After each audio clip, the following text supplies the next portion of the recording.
ओम नमः शिवाय, जय श्री राम, राधे राधे मित्रों। कैसे आप सभी लोग? आशा करता हूँ हमेशा की तरह आप लोग कुशल मंगल से होंगे, अच्छे से होंगे, स्वस्थ होंगे, दूसरों की सहायता कर रहे होंगे और अपने परिवारजनों मित्रों के साथ खुशी खुशी प्रसन्नचित्त होकर जीवन व्यतीत कर रहे होंगे। ऐसी दुआएं मनोकामनाएं भगवान से आप लोगों के लिए हमेशा से करता हूँ। मैं अंकित आप सभी लोगों का आपके अपने चैनल में हार्दिक स्वागत करता हूँ, अभिनंदन करता हूँ। दोस्तों, आज आपके सामने फिर से प्रस्तुत हूँ। एक बार वैशंपायन जी ने पूछा कि हे विप्रवर, आकाश में प्रतिदिन जिसका उदय होता है वह कौन है? इसका क्या प्रभाव है तथा किरणों के इन स्वामी का प्रादुर्भाव कहाँ से हुआ है? मैं देखता हूँ देवता, बड़े बड़े ऋषि मुनि, सिद्धचारण, दैत्य, राक्षस तथा ब्राह्मण आदि समस्त मानव इनकी ही सदा आराधना करते हैं। यह सुनकर व्यास जी बोलते हैं कि हे वैशंपायन जी, यह ब्रह्म के स्वरूप से ही प्रकट हुआ है। ब्रह्म ही उत्कृष्ट तेज है, इसे साक्षात ब्रह्म है समझो। यह धर्म, अर्थ, काम और मोक्ष इन चारों पुरुषार्थों को देने वाला है। यही सूर्य देव का सत्वमय स्वरूप है। इन्होंने ही लोकों का उत्पादन और पालन किया है। इसके रक्षक होने के कारण इनकी समानता करने वाला कोई दूसरा नहीं है। द्विज आदि सभी मनुष्य इन सूर्य देव की आराधना करके ही मोक्ष प्राप्त करते हैं। संध्योपासन के समय ब्रह्म देवता ब्राह्मण अपनी भुजाएं ऊपर उठाए इन्हीं सूर्य देव का उपस्थान करते हैं और उसके फलस्वरूप समस्त देवताओं द्वारा पूजित होते हैं। इन्हीं सूर्यदेव के ही मंडल में रहने वाली संध्या रूपिणी देवी की उपासना करके संपूर्ण द्विज स्वर्ग और मोक्ष को प्राप्त करते हैं। सूर्य की उपासना करने मात्र से ही मनुष्य के सब रोग जो है दूर हो जाते हैं। जो सूर्य की उपासना करते हैं वे अंधे, दरिद्र, दुखी और शोक से ग्रस्त नहीं होते। तो ये व्याख्यान जो है दोस्तों पद्म पुराण में मिलता है। जी हाँ दोस्तों, आज हम बात करेंगे सूर्यदेव। जो हमारे सूर्यदेव हैं उनकी हम आराधना करेंगे। ओम सूर्याय नमः, ओम घृणी सूर्याय नमः। तो आज मैं आपको एक ऐसी पुस्तक के बारे में बता रहा हूँ जिसमें हमारे पास सूर्य देव के बारे में जानकारी मिलती है। एक ऑलरेडी हमारे पास कल्याण का अंग था सूर्यांग, जिसमें सूर्य से रिलेटेड बहुत सारी जानकारी मिलती है और उसमें संतों के प्रवचन और लेख भी लिखे हैं सूर्य देव के बारे में। तो वही गीता प्रेस से ही हमारे पास एक छोटी सी पुस्तक भी आती है, पतली सी, जिसमें सूर्य देव के बारे में हमें बहुत ही महत्वपूर्ण और संक्षिप्त जानकारी मिलती है। पर वो छोटी जरूर है, उसमें कम इंफॉर्मेशन है, बट बहुत ही गूढ़ जानकारी उसके अंदर दी गई हुई है। मेन चीजें सूर्य देव की उपासना हमें कैसी करनी चाहिए, क्या है, और जो हमारे पास स्त्रोत है सूर्य जी का वो भी यहाँ पे शतनाम स्त्रोत जैसे हम बोलते हैं वैसे। तो ये पुस्तक है दोस्तों भगवान सूर्य, गीता प्रेस गोरखपुर की तरफ से प्रकाशित होती है और ये चित्र में आपके पास फोटो पेपर पे छपती है। इसका कोड है 868। देख सकते हैं आप लोग क्या कोड है, 868। तो चलिए आज हम इसी पुस्तक को देखते हैं, डिटेल में रिव्यू करेंगे, जानेंगे कैसी पुस्तक है, क्या क्या इसमें सूर्यदेव के बारे में वर्णित है, कैसी उपासना करनी चाहिए सूर्यदेव की, पूरी चीज हम लोग डिटेल में करेंगे, देखेंगे मूल्य क्या है इसका, ठीक है, विषय सूची वगैरह देखेंगे। तो चलिए आप और हम मिलकर सर्वप्रथम गणेश जी का आह्वान करते हैं, उसके बाद हम लोग शुरू करेंगे। वक्रतुंड महाकाय सूर्यकोटि समप्रभा निर्विघ्नं कुरु देव सर्व कार्येषु सर्वदा। जय श्री गणपति बप्पा मोरया।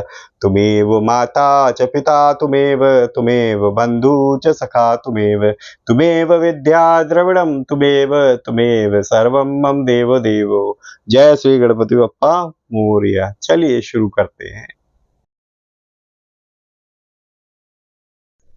एक बार प्रेम से बोलिए दोस्तों, ओम सूर्याय नमः, ओम श्री परमात्मने नमः।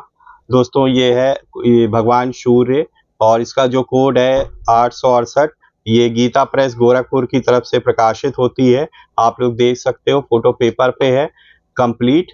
और यहाँ पे भी देखिए जो मैंने व्याख्यान सुनाया वो यहाँ पे लिखा हुआ है, पद्म पुराण से हमारे पास लिया गया है। और दोस्तों देख सकते हो इसका जो मूल्य है वो मात्र 25 रुपए है और संवत 2075 1970 का ये 15वां पुनर्मुद्रण है, जिसमें 3000 प्रतियां छपी थी और अभी तक कुल मुद्रण हो चुके हैं 1,16,000 छप चुके हैं। यहाँ प्रकाशक और मुद्रक का address, phone number, email ID वगैरह दिया हुआ है, आप इसे संपर्क कर सकते हैं। चलिए अब अंदर से देखते हैं। तो फोटो पेपर पे है, तो सबसे पहले देखिए भगवान सूर्य का चित्रण दिया हुआ है, ठीक है। ये ही सूर्य सहस्त्रांशो तेजो राशे जगतपते अनुकंपये माम भक्तया ग्रहणाघ्यम और देवांकर। पढ़ने में कोई त्रुटि हो क्षमा कीजिएगा दोस्तों। यहाँ पे निवेदन दिया हुआ है, चलिए निवेदन देख लेते हैं इसका।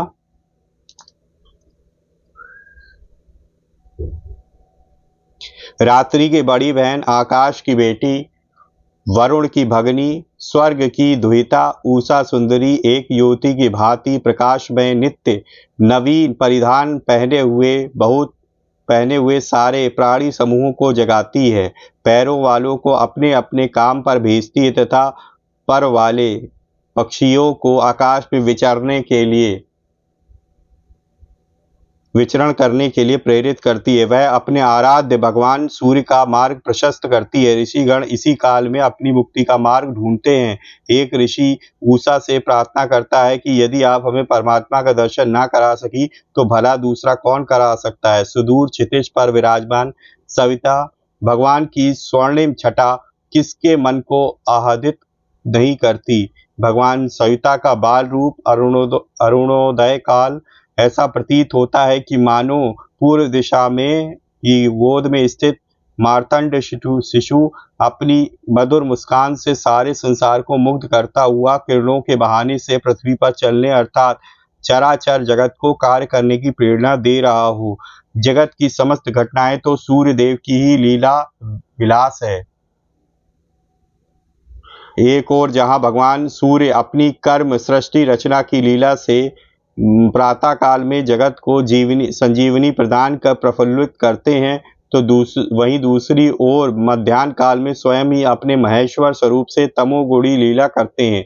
मध्याह्न काल में अपनी ही प्रचंड रश्मियों के द्वारा शिव रूप से संपूर्ण दैनिक कर्म सृष्टि की रजोगुण रूपी कालिमा का शोषण करते हैं। जिस प्रकार परमात्मा अपनी ही बनाई सृष्टि का आवश्यकता अनुसार यथा समय अपने में ही विलय करता है, ठीक उसी प्रकार भगवान आदित्य मध्याह्न काल में अपनी ही रश्मियों द्वारा महेश्वर रूप से सृष्टि के दैनिक विकारों को शोषित कर कर्म जगत को हष्ट पुष्ट स्वस्थ और निरोग बनाते हैं। किम बहुना जगत कल्याण के लिए भगवान सूर्य की यह दैनिक विकार शोषण की लीला ही भगवान नीलकंठ के हलाल पान का प्रतीक है। दिन भर सारे जगत में प्रकाश और आनंद बिखेरकर संध्या वेला में अस्ताचल की ओर जाने वाले भगवान भास्कर का सौंदर्य भी अद्भुत है। सायं संध्या योगियों के ब्रह्म साक्षात्कार का सोपान है। अपने अपने इष्ट देवों श्री गणेश, शिव जी, विष्णु जी आदि का ध्यान भी सूर्यमंडल में करने का शास्त्रीय विधान है। इन्हीं कल्याणकारी भगवान सूर्य की कृपा का ही परिणाम है प्रस्तुत पुस्तक भगवान सूर्य। इसमें 12 आदित्यों के चित्ताकर्षण चित्र के साथ साथ प्रत्येक मास के सूर्य का ध्यान, वर्ण, आयुध, व्रत, उपासना तथा लीला का कथा का सरस चित्रण है। धर्म प्राण जिज्ञासुओं के लिए इस पुस्तक में शास्त्रीय दृष्टिकोण प्रस्तुत किया गया है। यह निश्चय ही भगवान सूर्य के बहुआयामी स्वरूप के संबंध में विस्तृत जानकारी उपलब्ध कराएगा, जो नई होने के साथ साथ उपयोगी भी सिद्ध होगी। आशा है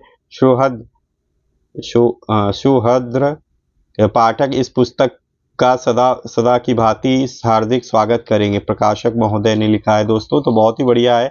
इसमें भगवान सूर्य के 12 मास के जो भी हैं, प्रत्येक मास के सूर्य में किस तरीके से ध्यान करना चाहिए, वर्ण, आयुध, व्रत, उपासना और लीला का वर्णन किया गया है। यहाँ पे देखिए धाता सूर्य, ये धाता सूर्य हैं और ये धाता सूर्य हैं और धाता सूर्य का इसमें यहाँ पे बताया गया है दोस्तों।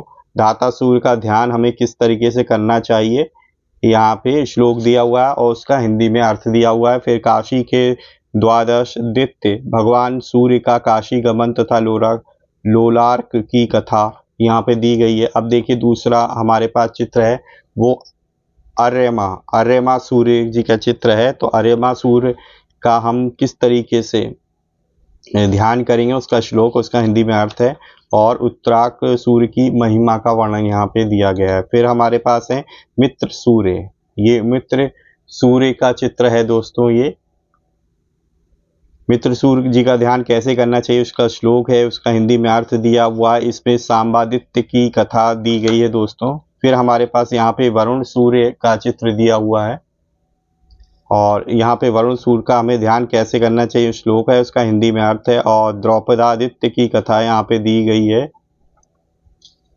तो फिर यहाँ पे है दोस्तों नेक्स्ट इंद्र, इंद्र सूर्य का, ये इंद्र सूर्य हैं, और इंद्र सूर्य का ध्यान करने के लिए श्लोक दिया हुआ है, इसका हिंदी में अर्थ दिया हुआ है, और मयूखादित्य की कथा दी हुई है इसमें। और यहाँ पे विवस्वान सूर्य है, ये विवस्वान सूर्य हैं, और विवस्वान सूर्य का ध्यान के लिए श्लोक और उसका हिंदी अर्थ दिया हुआ है, और खगोल का आदित्य की कथा यहाँ पे दी हुई है यहाँ पे। फिर हमारे पास यहाँ पे है पूषा सूर्य हैं ये, और पूषा सूर्य का ध्यान कैसे करना है, उसका श्लोक और उसका हिंदी में अर्थ, और अरुणादित्य की कथा दी है दोस्तों। यहाँ पे फिर दिया हुआ है पर्जन्य सूर्य हैं दोस्तों, ये पर्जन्य सूर्य, और पर्जन्य सूर्य का हम ध्यान कैसे करेंगे, ठीक है, उसका श्लोक और इसका हिंदी में अर्थ दिया हुआ है, और वृद्धादित्य की कथा दी हुई है दोस्तों। और यहाँ पे अंशुमान सूर्य हैं, अंशुमान सूर्य का ध्यान हमें किस तरीके से करना चाहिए, उसका श्लोक, उसका हिंदी में अर्थ दिया हुआ है, और केशवादित्य का महत्व की यहाँ पे कथा दी गई है।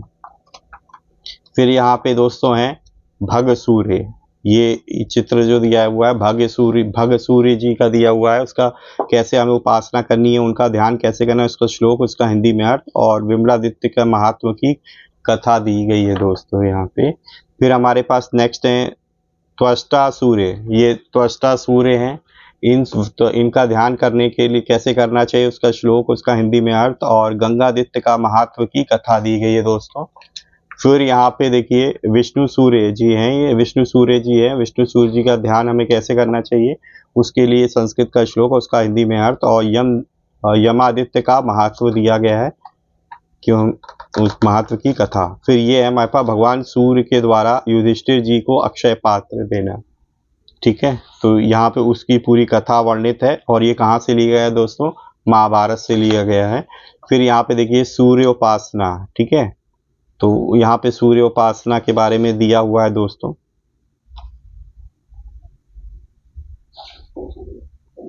फिर देखिए यहाँ पे सूर्याष्टोत्तर सतनाम स्तोत्र दिया हुआ है, स्तोत्र। फिर यहाँ पे देखिए प्रभाकर नमो अस्तुते, प्रभाकर नमो अस्तुते, यहाँ पे श्लोक दिया हुआ है, और उसका हिंदी में अर्थ व्याख्या भी दी गई है दोस्तों। तो ये चीज़ थी हमारे पास, ये बुक थी पूरी भगवान सूर्य, तो बहुत ही अच्छी है। तो प्रत्येक मास के जो भगवान है सूर्य, उनके बारे में यहाँ पे इंफॉर्मेशन दी हुई है। एक बार प्रेम से बोलिए दोस्तों, सियावर रामचंद्र की जय। ओम सूर्याय नमः। तो ये थी हमारे पास गीता प्रेस की पुस्तक भगवान सूर्य, जिसके बारे में मैंने बताया आपको। तो अपनी राय कमेंट बॉक्स में ज़रूर लिखिएगा कि आपको आज की ये पुस्तक कैसी लगी। ठीक है दोस्तों, भगवान सूर्य के बारे में जो जानकारी देती है, अगर आप चाहते हैं कि मैं आपको इस पुस्तक में से हर एक सूर्य भगवान के बारे में, उनसे रिलेटेड कथा के बारे में बताऊं, तो आप कमेंट बॉक्स में ज़रूर लिखिएगा। अगर आप लोगों का आंसर हाँ होगा, तो मैं ज़रूर आपको पढ़ के सुनाऊंगा एक एक भगवान सूर्य के रूप के बारे में, ठीक है, उनसे रिलेटेड कथा जो इसमें पुस्तक में वर्णित है, उनके बारे में जरूर बताऊंगा। ठीक है दोस्तों, अगर वीडियो अच्छी लगी है तो प्लीज़ वीडियो को लाइक करना न भूलिए, ज़्यादा से ज़्यादा अपने परिजनों मित्रों के साथ भी शेयर करें, ताकि वो भी पर्टिकुलर वीडियो से कुछ इन्फॉर्मेशन प्राप्त कर सके। पहली बार चैनल पे आए हैं तो चैनल को सब्सक्राइब कर लीजिए और बेल आइकन को प्रेस कर लीजिए, ताकि लेटेस्ट वीडियो की इन्फॉर्मेशन आपको तुरंत ही मिल सके। तो इसी तरीके से भगवान की भक्ति करते रहिए, अपने परिवारजनों मित्रों के साथ खुशी खुशी प्रसन्नचित होकर जीवन व्यतीत करिए, और हाँ, हमेशा की तरह किसी न किसी एक पर्सन की हेल्प जरूर करने की कोशिश करिए। वीडियो को देखने के बहुत बहुत धन्यवाद। मिलेंगे इसी तरह किसी और वीडियो में, तब तक के लिए जय श्री राम, राधे राधे मित्रों।